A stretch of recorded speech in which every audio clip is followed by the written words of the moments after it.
Salamun qawlan min rabbir rahim. Diulangnya sampai 3 kali saking inginnya. Salamun qawlan min rabbir rahim. Salamun qawlan min rabbir rahim. Salamun qawlan min rabbir rahim. Udah diulangnya 3 kali baru tanyanya Ustaz, kenapa diulang 3 kali?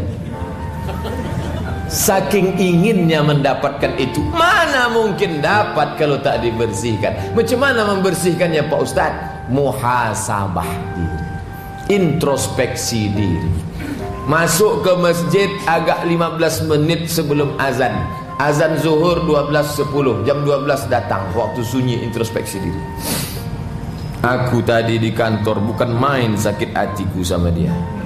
Ya Allah, bersihkanlah hatiku. Ini kawanku ni baru mobil baru, sakit utakku nengok mobil dia ni. Ya Allah, tolong bersihkan hatiku ni ya Allah. Kita kadang tak punya waktu untuk muhasabah ini. Kenapa? Datang ke masjid ketika sudah mau qomat.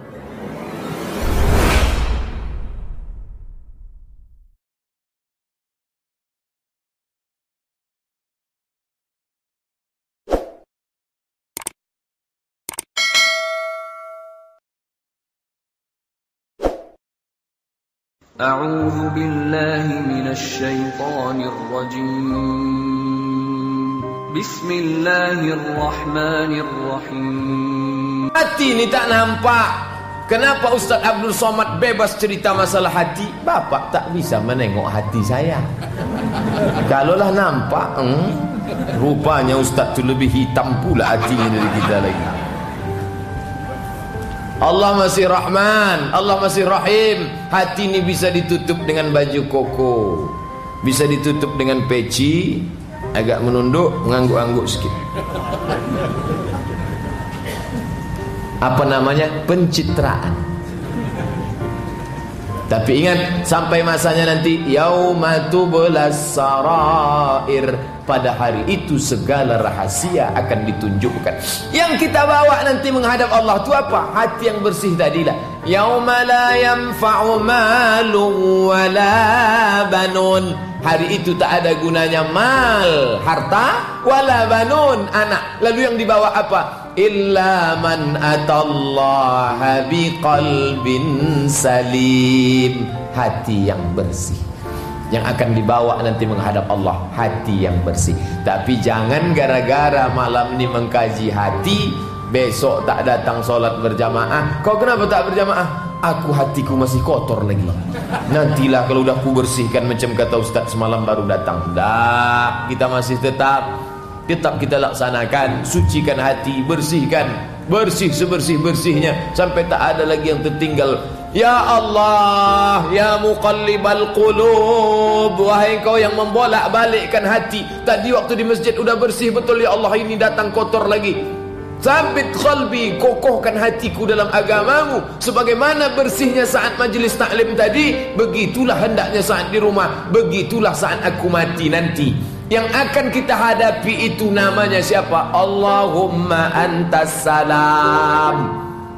Salam, bersih.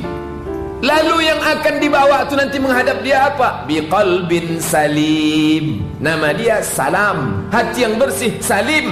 Orang yang hatinya bersih menghadap kepada salam, apa ucapan yang akan dia terima? Salamun qawlan min rabbir rahim. Diulangnya sampai 3 kali saking inginnya. Salamun qawlan min rabbir rahim. Salamun qawlan min rabbir rahim. Salamun qawlan min rabbir rahim. Udah diulangnya 3 kali baru tanyanya Ustaz, kenapa diulang 3 kali? Saking inginnya mendapatkan itu. Mana mungkin dapat kalau tak dibersihkan? Macam mana membersihkannya Pak Ustaz? Muhasabah diri, introspeksi diri. Masuk ke masjid agak 15 menit sebelum azan. Azan zuhur 12.10, jam 12 datang, waktu sunyi. Introspeksi diri. Aku tadi di kantor bukan main sakit hatiku sama dia. Ya Allah, bersihkanlah hatiku. Ini kawanku ni baru mobil baru, sakit utakku nengok mobil dia ni. Ya Allah, tolong bersihkan hatiku ni ya Allah. Kita kadang tak punya waktu untuk muhasabah ini. Kenapa? Datang ke masjid ketika sudah mau qomat. Allahu Akbar, Allahu Akbar. Asyhadu an la ilaha illallah. Kapan mau muhasabah? Assalamualaikum warahmatullahi, assalamualaikum warahmatullahi. Gitu kan. Ya sebentar ini. Ya Ustaz. Sekarang lah Pak. Iya lama pula imam ni berdoa. Imam tu pula disalah. La ilaha illallah.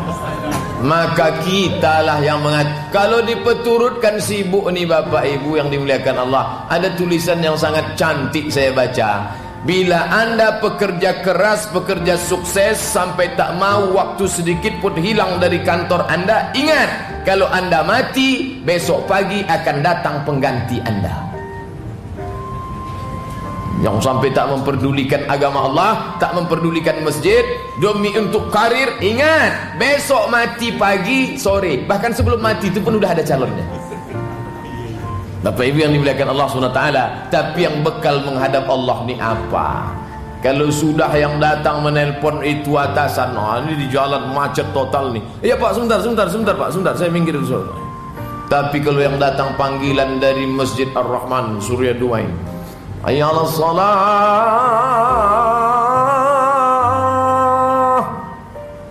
singgah kita, payah parkir. Ada nampak cuma muat satu, nampaknya dekat kantor perhubungan itu kan bisa kita masuk. Panjang waktu lagi. Zuhur itu kan sampai jam 3. Aku udah ngaji 3 kali pengajian Pak Ustaz. Bapak Ibu yang dimuliakan Allah, kita selalu mencari-cari alasan, padahal membersihkan hati lewat muhasabah. Dr. Mustafa Omar punya jadwal muhasabah setiap sebulan sekali. Masjid Agung An-Nur datang. Di Masjid Islamic Center Pasir Pengarayan Rokan Hulu setiap hari Rabu ketiga. Mungkin terlalu jauh, itu pun tak bisa lah. Karena jauh 4 jam sampai ke sana. Sampai sana mau muhasabah tak jadi. Habis makan tak bisa muhasabah. Tapi bapak-bapak yang dari Pekanbaru saya tengok semangat semua muhasabah. Di Pekanbaru saja muhasabah. Jamaah datang dari Kuala Lumpur, dari Ipoh, dari Malaka, datang muhasabah ke Masjid Agung An-Nur. Mereka mengaji, muhasabah diri. Kadang kalau kita sendiri muhasabah tak tahu entah apa mau dipikirkan. Apa yang mau ku muhasabah ni? Apa yang mau ku pikirkan?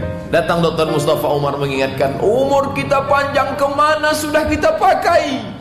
Rezeki kita yang selama ini dititipkan Allah, mana yang sudah kita pakai untuk agama Allah? Anak-anak kita berapa yang sudah kita didik untuk menjadi penerus kita menegakkan agama Allah? Ya Allah, kata Dr. Mustafa Umar, menangis jemaah. Tengok sebelah kanan nangis, sebelah kiri menangis. Aku pula tak menangis, menangis pula lah.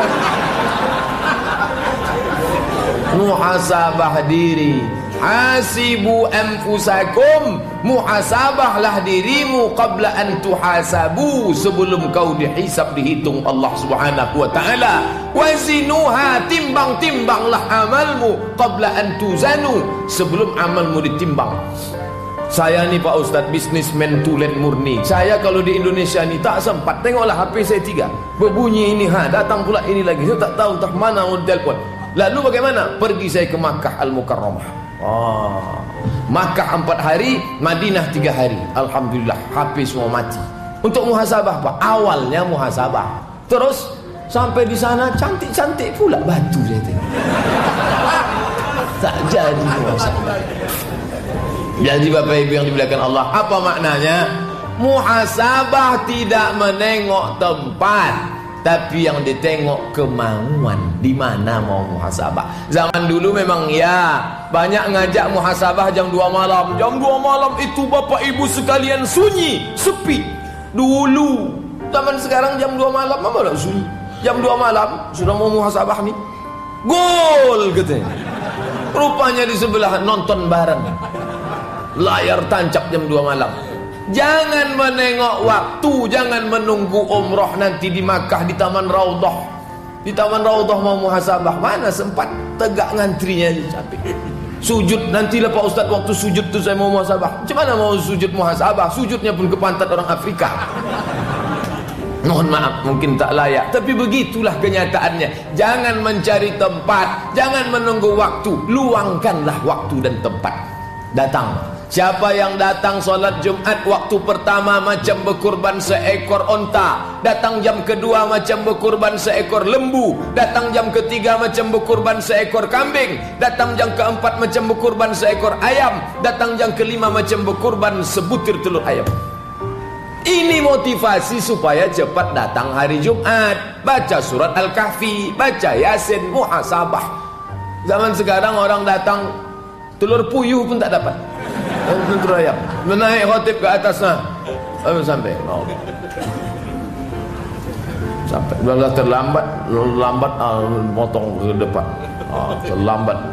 Masya Allah, apa pun tak dapat. Malaikat sudah menutup buku catatan. Asal naik khotib ke atas, malaikat tutup buku catatan, malaikat mendengarkan khutbah. Tapi khotib itu bahasa Indonesia Pak Ustaz? Paham malaikat itu? Paham, ada translate-nya di sana. Google aja, ada translate Google. Mudah bagi Allah. Walillahil asma' wa 'allama Adamal asma'a kullaha. Allah Ta'ala mengajarkan asma'. Buka tafsir surat Al-Baqarah. Salah satu makna asma', Allah mengajarkan bahasa-bahasa kepada para malaikat. Bahasa apapun dia paham.